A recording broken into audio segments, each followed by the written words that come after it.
everybody? Welcome to another episode of The Conversation for Our Generation. My name is Nick Jamel, the creator and the host of the podcast of Conversation for Our Generation, where we are solving the problems of today with the wisdom of the past. And today I have a really cool interview lined up with Zach, the architect. He's a recent architecture school graduate who's had some time in one of the kind of more mainstream architecture firms and doesn't like the way that they are just turning away from the traditional style of architecture and is now working to become trained in the more traditional way of doing things. And so we talk a lot about that. We talk a lot about really the problems that are happening with the way our buildings now look really comes from the fact that the schooling is terrible. and he doesn't mince his words about how bad it is. And so definitely if you're interested in beautiful buildings, great architecture, I think this is a really interesting episode. And we weren't able to do video for the actual interview, so you can watch it on YouTube, but there will just be a slideshow of amazing architecture for you to check out that I've been recently kind of going through all the accounts I follow on Twitter and just saving images and adding those to it so that there is still something beautiful and visual for you to check out. And I think it's actually almost as good, if not better, just because, you know, you don't need to see my sorry mug all the time. You can definitely go to YouTube or in the show notes as well. If you're listening to this on, you know, Apple, Spotify, wherever else you find your podcast, you can listen to or watch rather the video on theconversationforgeneration.com or on YouTube as well. So definitely check those places out.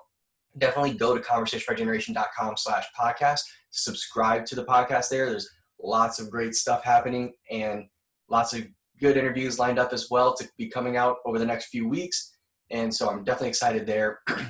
And also lots of great book reviews, so definitely check those out as well. And like I said, the new YouTube channel, if you just search Conversation for Our Generation on YouTube, you should find it. It should come up. If you're doing that and you're not seeing it, let me know. But I want to make sure that you're able to subscribe there and so that you get notified, because I'm breaking out a lot of these into more bite-sized chunks. All the interviews are posted there as well. So lots of great stuff happening on that front. And also, you can follow on Twitter at @ConOfOurGen or Facebook.com/Conversation for Our Generation for more. So let's go ahead and hop over to the interview then. Thanks, Zach, for coming on to the Conversation for Our Generation today. I really appreciate it. How's your day going? Pretty good. And yours? It's great. And so for my audience who doesn't know who you are, I'm telling them that I'm talking to Zach, the architect, here in the intro, but tell me a little bit about who you are, what your background is, and just give us a little bit about yourself. Mm-hmm. Well, I went to architecture school. I did an undergrad and a graduate degree in Canada. I kind of started out like I guess most architecture students do. I went into school just kind of wanting to learn about architecture, finding it interesting,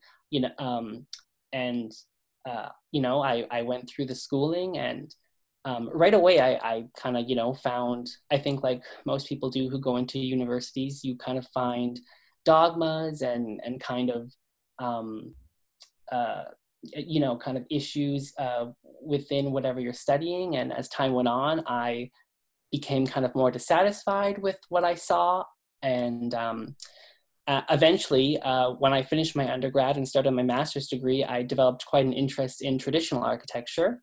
I tried to kind of do a traditional thesis at my architecture school. I was met with a lot of resistance, a lot of anti-traditional sentiments, and that kind of started my journey toward wanting to become a traditional architect. I graduated and I worked at kind of a conventional modernist architecture firm for a year. I found it quite like the schooling, quite dissatisfying. And I left that firm at the beginning of this year. And since then, I've just been trying to begin the process of transitioning to become a traditional architect. Awesome. And so for my listeners out there, what was it that drew you to wanting to become an architect? Is there a particular moment, or was it just, kind of something that developed over time? Right. Honestly, ever since I was very young, I've always kind of been interested in buildings. I always used to draw buildings when I was younger. So it always kind of was just this natural, I was just kind of drawn to it naturally. When I was really young, eventually someone, it might have been my parents, but someone told me, having noticed that I was drawing buildings all the time, they kind of mentioned the field of architecture. So kind of from there, I just, it was kind of a natural place for me to go, I guess. Mm-hmm. That makes a lot of sense. That's awesome. I think it's cool to see just an early interest that you can really dive deep into and continue to develop over time. Mm-hmm.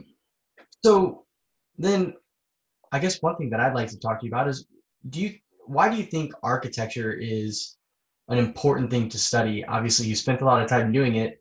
What about it, I guess, speaks to people? What about it drew you in a deeper way?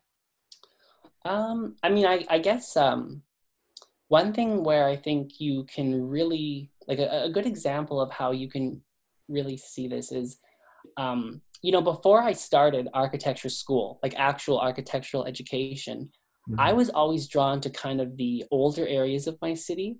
I was always drawn to the traditional buildings, the traditional neighborhoods. I always loved going there. I grew up in like the suburbs, so there wasn't really a lot of nice architecture around me growing up. But I always loved, going downtown or going to the older neighborhoods.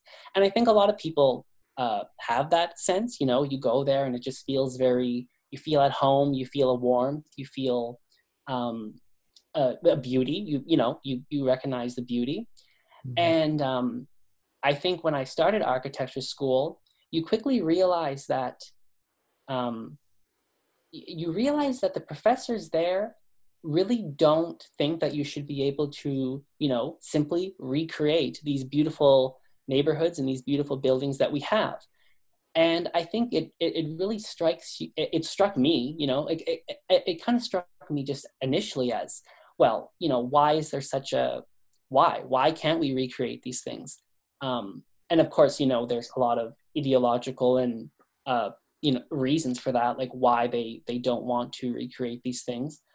But I think that's kind of, you know, that's why architecture is important. You want to build communities where you feel warmth at home and that you think are beautiful, like places that people will care about for generations, places people will be proud of for generations, uh, not places that you constantly have to, renovate buildings, give updates to the facade. You want a kind of timeless architecture. Yeah, that makes a lot of sense. I find myself the same way, drawn to just the buildings and the homes in the area that have a little bit of character to them. In reading Roger Scrutin's The Soul of the World, he talks about how buildings should have a face to them, like you could almost relate to them in some way.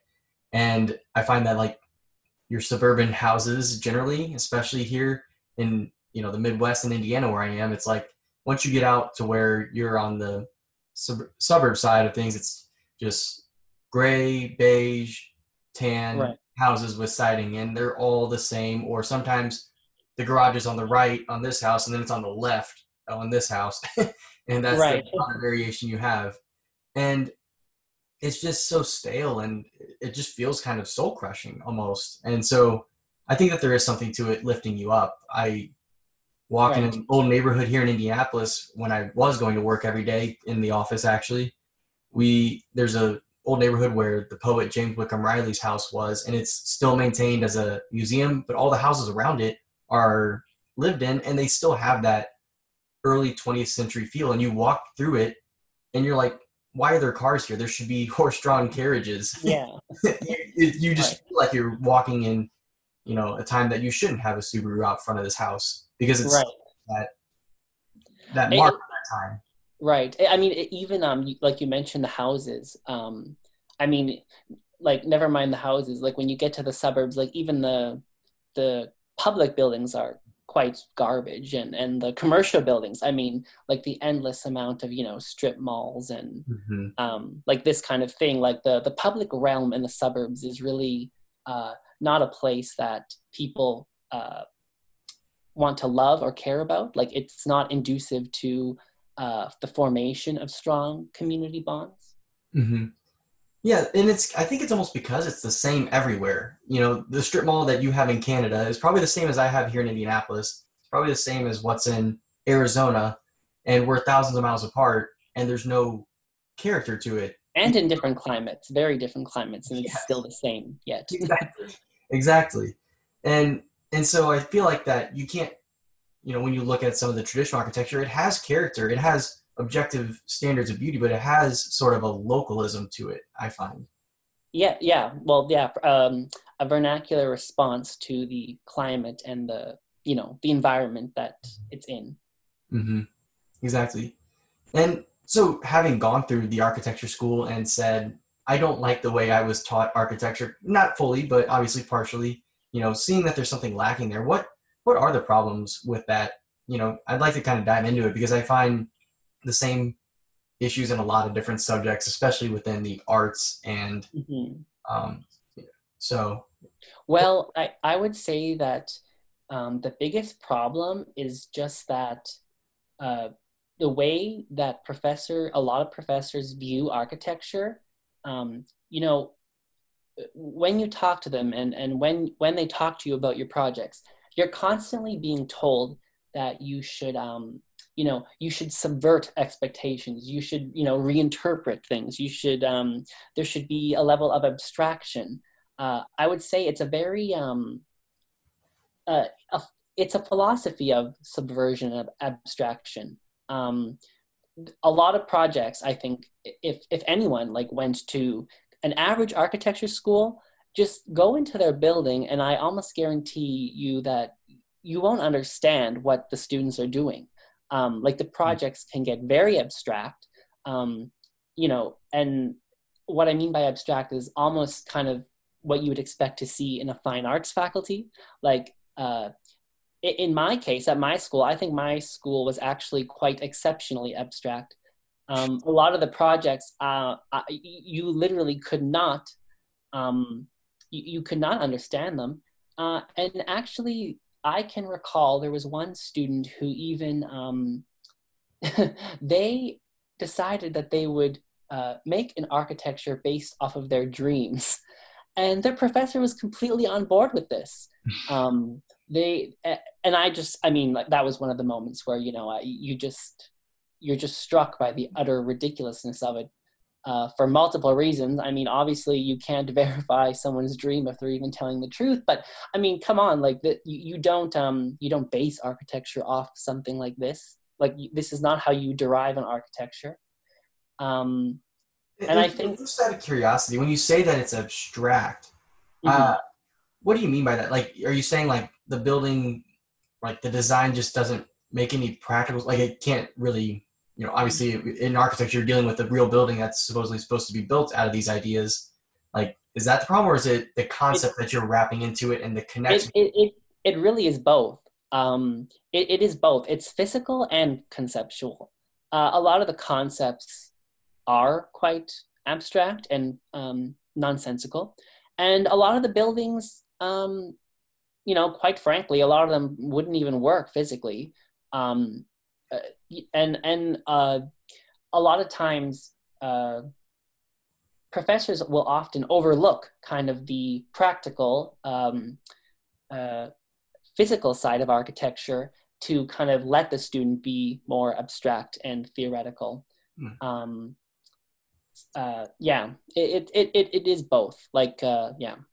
Interesting. So it's almost like, yeah, that's crazy because it's not like art class where, if you're painting, you can get abstract and Mm-hmm. it doesn't really have any real effect on the actual outcome of it. It's just now your painting is abstract, but when it's a building, there is something concrete there that it's supposed to represent. And actually, I would describe a lot of schools as art classes. That is how I would describe a lot of what goes on at many architecture schools. It would be, yeah, that would be a good way to describe it. That's interesting because oh, go ahead. Or I was just going to say the other thing too is like there is that issue, but then there also is just the rampant anti-traditionalism in the schools. When I was doing my thesis and I attempted to do express desire to do a traditional project, when I simply express desire to study a historic way of building and try to design a new building in that same way, that's all I proposed. Like, that's simple. I was met with like unbelievably harsh feedback. Like, it truly was treated as, oh, well, we just don't do that. I was literally told by a professor, they told me that what I wanted to do was not architecture, like point blank. Like, they just told me that this is not architecture. And actually, when I was told that, it was quite, what really made me angry when I was told that was I had actually discovered the Faculty of Architecture at the University of Notre Dame sometime before that, like a few weeks or a month before that. So, and when I discovered it, like I was truly shocked because I had never seen that before. And I had no idea that there were schools doing that kind of work. Like our school, of course, never exposed it to us. So, you know, when that professor told me that, I just thought it was so ridiculous because I knew, you know, it's not, yes, of course it's architecture. There are schools around the world that are doing it this way. They just simply don't want, you know, they disagree with it. So they don't want it done at their schools. And you had mentioned Roger Scrutin earlier. I actually mentioned that I was reading Roger Scrutin, and I had a professor freak out on me over that. They basically told me that, oh, you can't read him. He's not a reliable source. He's a horrible person, yada, yada, yada. Yeah, well, it might be because he tore apart academia in like 3 books and showed why the people who are probably pushing these sorts of things, where their ideology comes from. Fool's Vibrance is a perfect tracing of Marxist ideology to the universities and construction of standards. Yeah. I mean, that is honestly like the other, and that's kind of the third issue is the political and ideological side.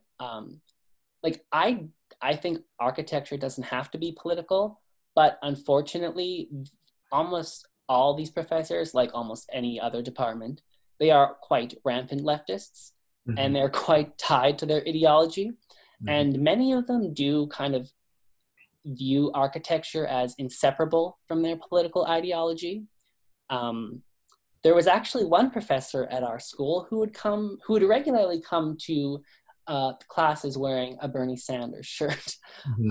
So they're very open about what they think, and will constantly talk to you about it in relation to your own project. Yeah, I get that. And yeah, that's wild to think of that as far as I could see that in a philosophy department, but in an architecture department, I don't see the correlation, and especially wearing a Bernie Sanders shirt in Canada. Well, I mean, you know, you have no idea how Americanized our politics have become. Like, whenever, I mean, I can't count the number of times that our professors talked about Donald Trump. And, you know, never mentioning Canadian politics. Like, it was always talking about American politics. And actually, when I had mentioned Roger Scrutin to that one professor, she literally told me that she thinks that him and other conservatives are bad people because they don't care about the poor. So this kind of, this kind of rhetoric that people have to deal with is quite ridiculous. That's quite the objection. I'm sure she hasn't read any Roger Scrutin. Yeah, well, yeah. But yeah, and so I think that there's a lot of problems, obviously, and I think that there's these same problems exist in a lot of other fields, I would say, as well, in the university. But what are some things that you've done to kind of correct for that, to go and educate yourself on architecture in the way you want to find it, and to kind of do it without the ideology attached to it, without the like, I guess when you were talking about wanting to subvert expectations, it almost feels like you're being taught to be novel instead of beautiful with your work. Yes. You're going for something unique instead of maybe something that kind of looks like another building, but is beautiful in its own way. Yeah.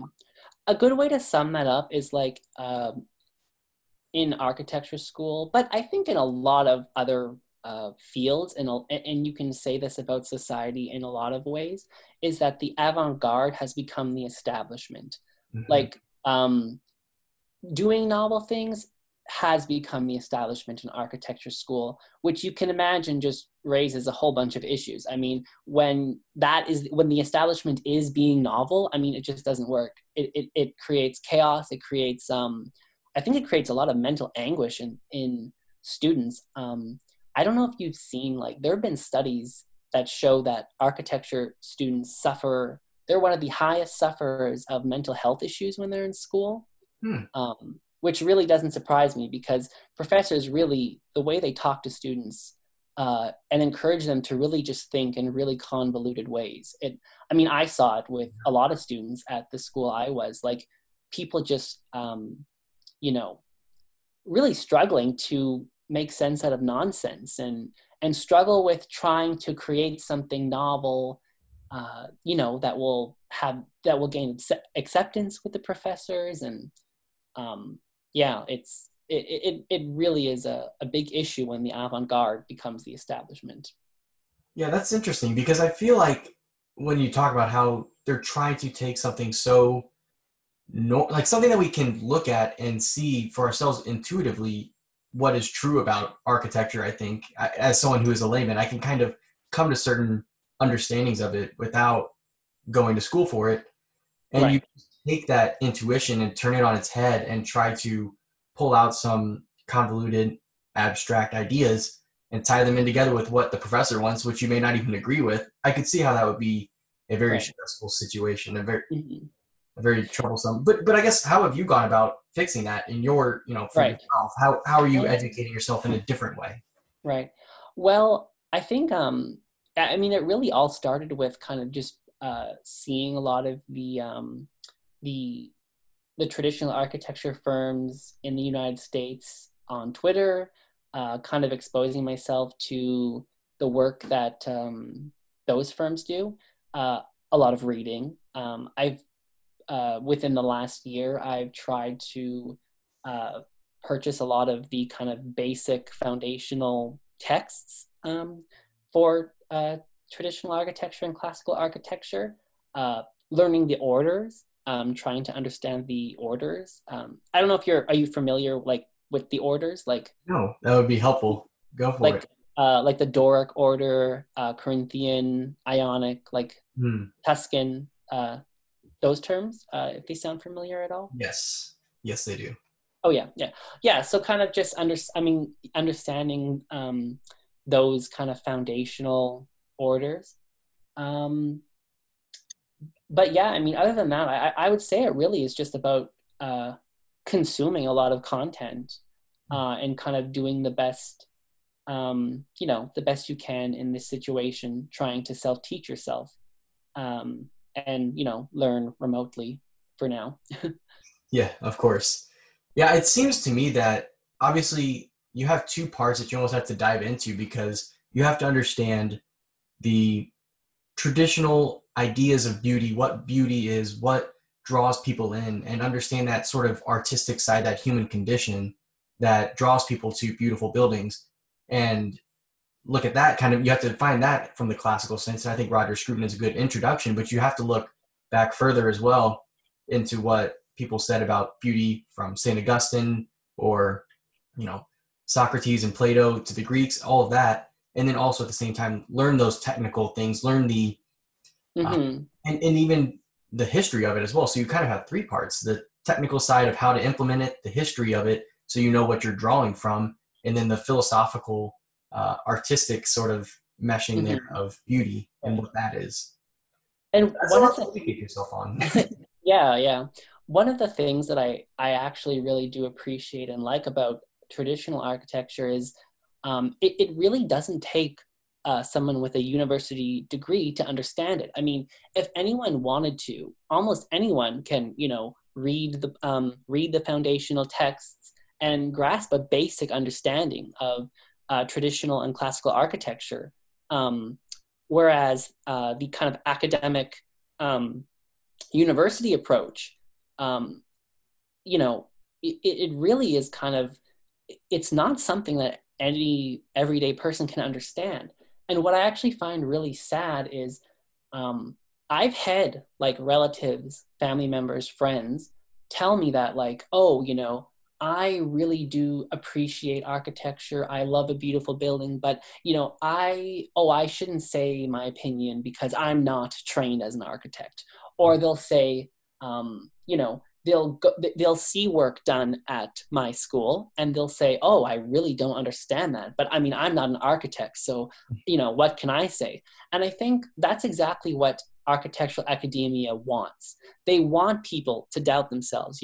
They want to have a monopoly on architecture itself. Like and I just think that's quite sad that people have been convinced that, and they've been convinced, and they associate this abstract art, if you will, like it's not even architecture. They associate architects with like weird people. Like I've come across that numerous times where people think that architects are just kind of these weird, abstract, artsy kind of archetypical person. Mm-hmm. And I just think that's very harmful. But it's exactly what academia wants. Like architecture academia wants to have a monopoly on what architecture is. And the more and more I think about it, I think one of the best things that could happen to architecture and something that could help advance traditional architecture is getting it out of academia. I think it being in academia is just quite harmful. Maybe it being taught as a trade, kind of next to carpentry and masonry, and other industries, other trades and crafts that architects interact with. I think that would be much more helpful. I think it being in the academic sphere does a lot of harm. Mm-hmm. Yeah, that Because makes it creates like an elitism, like it creates this elite class kind of. Yeah, I definitely see that. And I think that putting it alongside the craftsmen who are going to be implementing it makes a lot of sense as well. For me as a marketing student, I had to take finance classes and an HR class and operations, and all. You have to kind of learn all the different aspects of business in order to specialize in your thing. It makes sense to teach architecture alongside the people who are going to be building those buildings, and so that you can have that push and pull with the actual Right. craft, with the actual workmen. And actually, you totally can see this. Like, when I went into like when I started working at a firm, you can totally see the gap in understanding. Like, most students, I think, when they go into the professional world, there is a severe lack of understanding. There is I mean, even like put aside the kind of the ideological and modern versus traditional. When students come from typical architecture schools, I think they tend to not know the industry standards, and they tend to not be prepared for what life is like in the actual industry. Mm-hmm. Like, for example, like a lot of people who do these abstract projects, which I never did, like I never did that in school, but I personally don't understand how someone can go from doing a complete abstract nonsensical project to going to the professional world and totally abandoning that philosophy. Because to be frank, like in the firms have no interest in that, because they're interested in actually building. They're not going to be interested in these abstract ideas.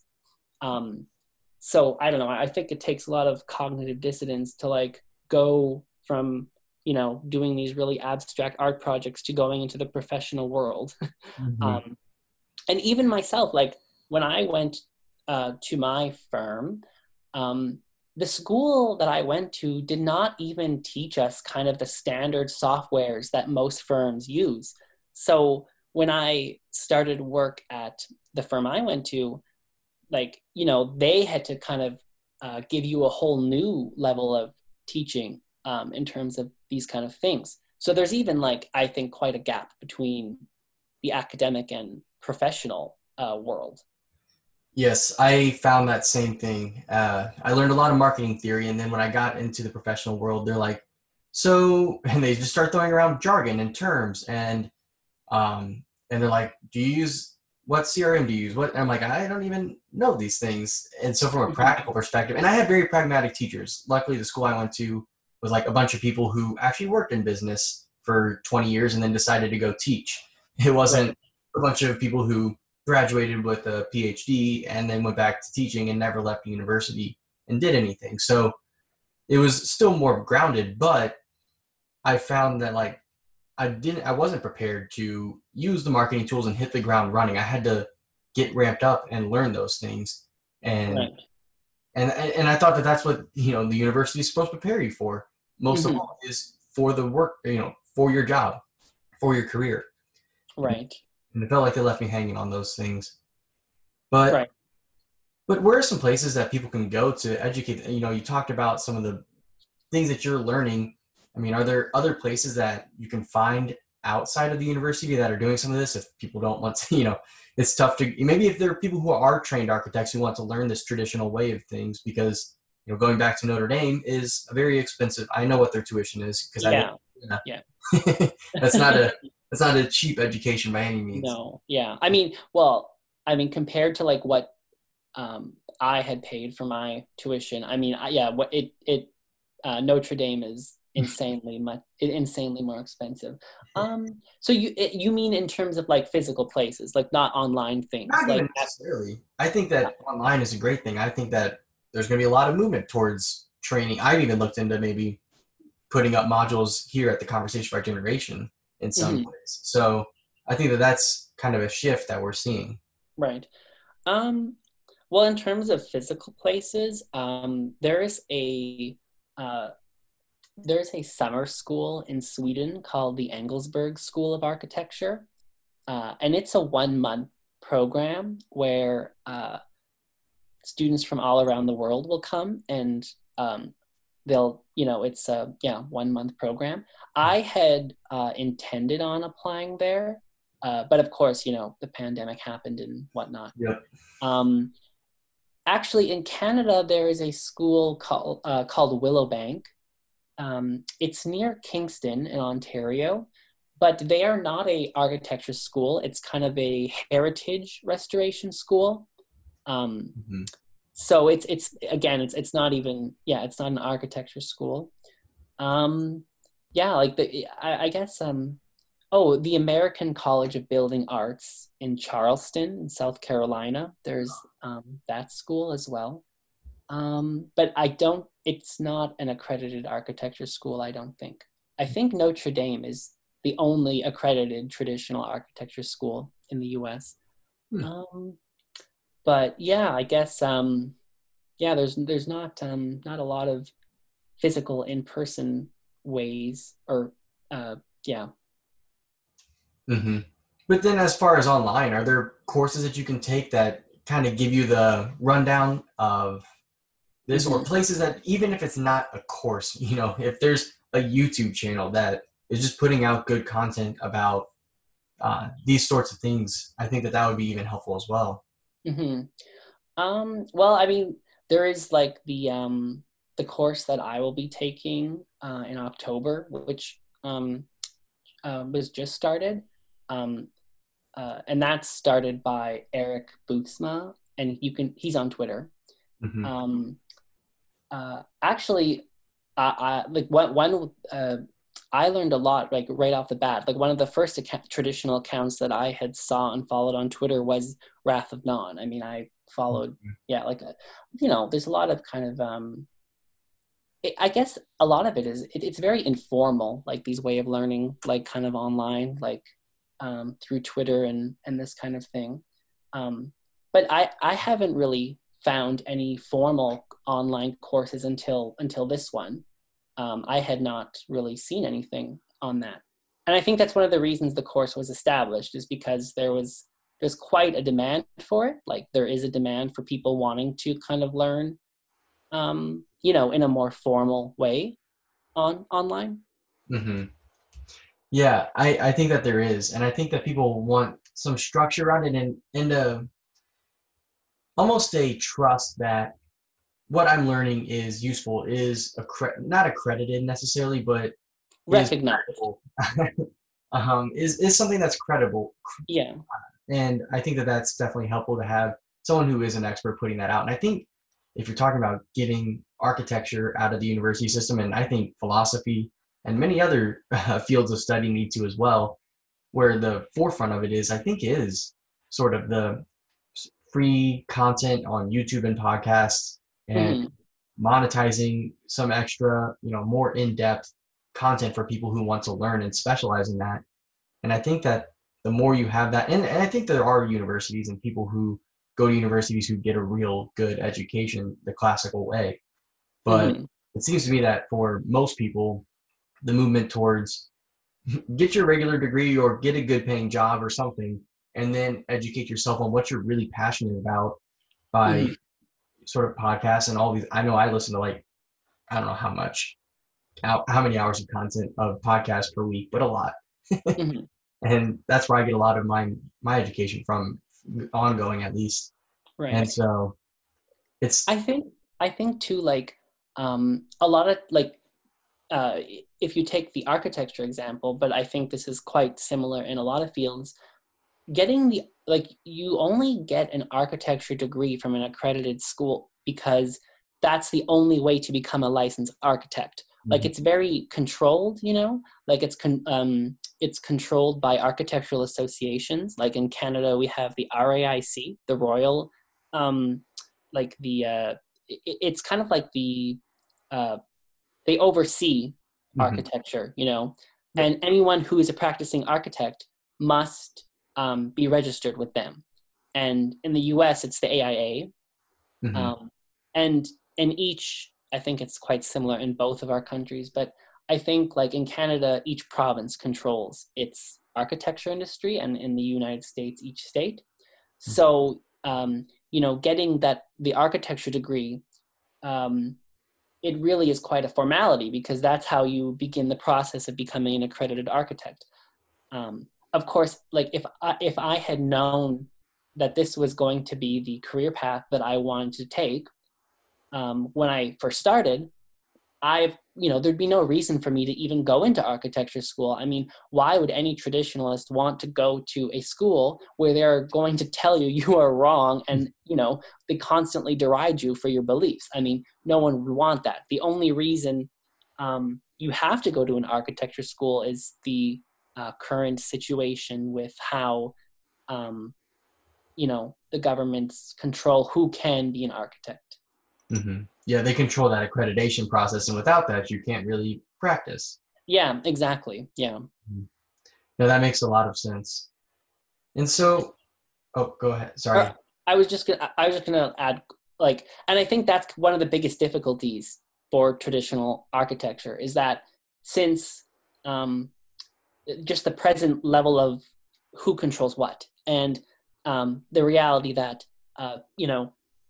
people who are in academia and people who run these accreditation organizations, most of them are modernists. Like that's just kind of the reality. So, the deck is kind of stacked against traditionalists from every level of, from academia to the profession to the accreditation, kind of. Mm-hmm.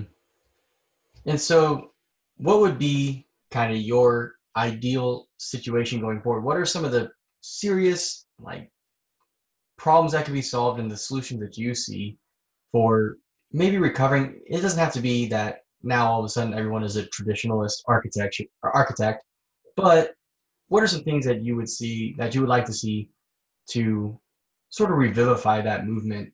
from the school side, from the Right. response of people who are asking for buildings to be built? I know that for me, I feel like seeing people who want to build churches, want to build, classical looking churches instead of these, you know, kind of modern, you know, blank, boring, dull churches. I think Right. that would be a great place to start. But what are some of the things what are some of the, I guess, places we can make early headway? Right. Um, well, I think one of the one of the biggest it's kind of like I think there's quite a vicious cycle because the last 50 or 60 or however many years that modernists have kind of controlled the architectural industry. I think what has happened over the course of time is it's kind of conditioned average people um, to accept bad architecture. And what I mean by that is like, I think a lot of people, and this is anecdotal, but like a lot of people in my circles, they like classical architecture, they like traditional architecture, they like old buildings, but you know, they will say, oh, but we don't build like that anymore. Or, you know, when you ask them like, oh, like, don't you think that Walmart over there is just so ugly? Their response is, oh, well, it's a Walmart. What do you expect? Like, people's expectations have been, I think, just destroyed. Like, people don't expect beauty from, they don't expect beauty from new buildings, like, frankly, like in a lot of times. I even had a family member, they once told me that, oh yeah, we really like the old houses, like the traditional neighborhoods, but we just think that, you know, buying a home in the new suburbs is more practical. So, you know, there is kind of, I think there's a shift.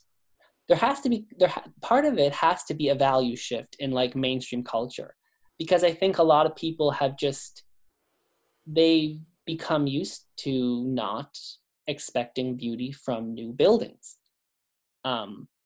So I think like, and I think it is changing. Like you said, I think more and more organizations, like such as churches, are starting to, you know, they want to have a building that they want to have traditional buildings, but I think it's still rare. Like that's still quite rare, especially here, like especially in Canada, I would say. Mhm. So I think, like, I don't know if you kind of found that in your experience where kind of, you know, people just they don't expect, you know, beauty from new buildings. Hmm. Yeah, I think that the beauty that you get in new buildings is only from kind of renovating existing beautiful buildings. That's what I see happening. Oh yeah, yeah.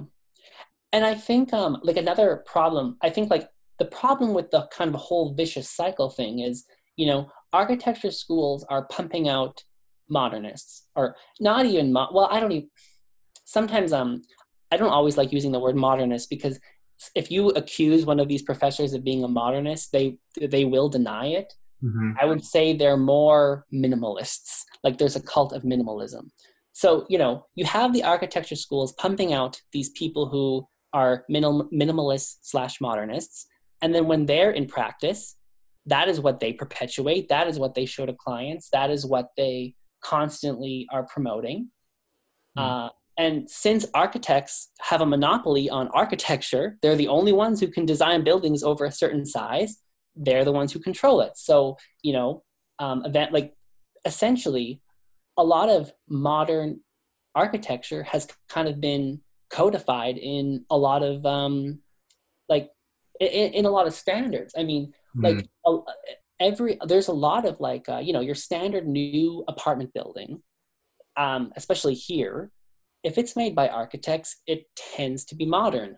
So you kind of produce a generation of developers who think that that is all there is, you know, that, oh, that's just the standard. It's, you know, modernism, minimalism is the standard. And of course, you know, developers love minimalism and modernism because it kind of, you know, industrialized building products has, you know, cheapened everything and, you know, makes things a lot cheaper short term, makes things a lot, you know, um, industrialized building materials has made putting up a building cheaper in the short term. Um, but a lot of the buildings that go up, I mean, they're going to age terribly. Like, you know, they're not going to last. Yep. So, you know, that's kind of the cycle, I think. And the problem is, like, you have to break that cycle somewhere, because if the school will not let traditionalists, you know, explore their ideas, then you won't get any traditionalist graduates, and that cycle will just keep, it will keep going. And even from my experience in a firm, I did try to kind of promote traditional architecture when I could. When the head of the firm would ask, come up with a design concept for something, like when a new project would come along, I would try to sneak in anything that wasn't modern. Like I would try to, but of course it never gets through. I mean, heads of firms, most heads of architecture firms are modernists, and that's the kind of architecture they want to produce. So the cycle continues, So I think that cycle is what has to be broken, really. And as to how to do it, I think it's quite a daunting task. I don't know if you heard about it. If you recall, a while ago, Donald Trump was floating that executive order about architecture. I don't know if you remember that. I remember that, where they could only go like in that classical. Yeah, like requiring all federal buildings to be built in that way. Like, I know that was very divisive among people, but I think kind of big action like that is very helpful for the traditionalist movement, because the modernist minimalist hegemony is just so strong. Like it's rooted in the architectural institutions. So I think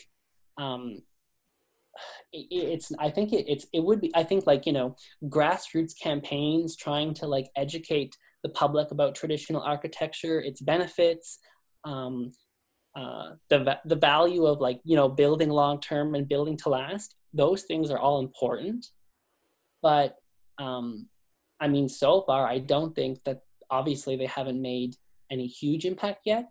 So I think like I said, I don't think it would be nice if architecture did not have to become partisan, but I think that it would be nice if a political party, where architecture became a crucial part of their platform, in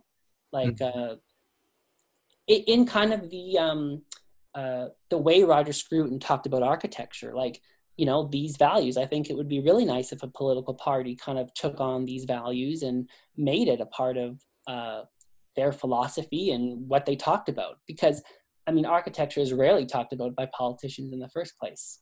You'll hear some, you always hear, green building, green architecture. That's always thrown around, but that's a whole other thing that is kind of a scam anyway. The glass green architecture. Yes, for sure. Awesome. Well, I really appreciate you coming on today, Zach. I think this was I learned a lot, I know, and I'm sure that people listening will be learning a lot. So I really appreciate you taking the time to hop on. Is there anything that you want to call attention to or send people to, Twitter, anything like that people should go to check out, that you want them to check out? I can. I think I pretty much mentioned all the kind of the Twitter accounts that I follow and get a lot of my kind of information and inspiration from. So yeah, no, there's nothing I can really think of at this time. Great. Well, I'll link up to those in the show notes, and I appreciate you coming on and for all of your time, Zach. That was super insightful and just really fun conversation. Yeah, no, it was really great. Thanks. Awesome. Great. Well, I appreciate it. Thanks for checking out today's episode. I'm really excited about this conversation and where it's going. And I think that there's a lot of room to be made, a lot of progress rather to be made on this front. And so if you want to find out more, definitely go to conversationforougeneration.com to check out the show notes and see more of what's going on there. I'll definitely have links to some of the stuff we talked about today. And you can follow Zach, the architect, at ZachCanTrad on Twitter. So it's Zach, ZachCanTrad.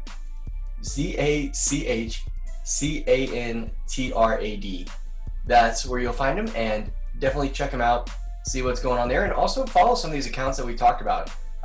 There's lots of great architecture and lots of stuff being preserved in Twitter, and I think that's really cool. That's a great way to use a modern tool to shed light on some of the beauty of the past, some of the wisdom of the past that we are turning our back on. And so definitely check that out.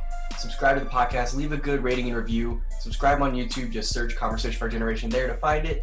And follow me on Twitter at ConnorVarGen, Facebook.com/Conversation for Our Generation to keep up with everything that's going on there as well. You won't want to miss out on some of the stuff coming up, so definitely check that out.